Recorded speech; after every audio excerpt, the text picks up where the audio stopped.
Hasarmun chatak mai kan ngai thla fu nge ka hrilowa aro pui the in ka sia atir lama ka chong kan mu thlodona kan mai ni ching sia sera ase kamul thu phal lo di aro pui ka ti ma chanin ka hasak tur po ka thla ka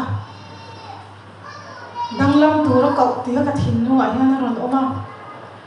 kan lei pa Isu Krista thi na le a thole na hun kan mang chau me ka hei hian kan nu na danglam asia mem nun danglam tur ka kan ni na hian thu asoya mem ti kha ka thin nu a hian oma chu na chu lakpa phang le chong bo nan kan lo sa nge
Song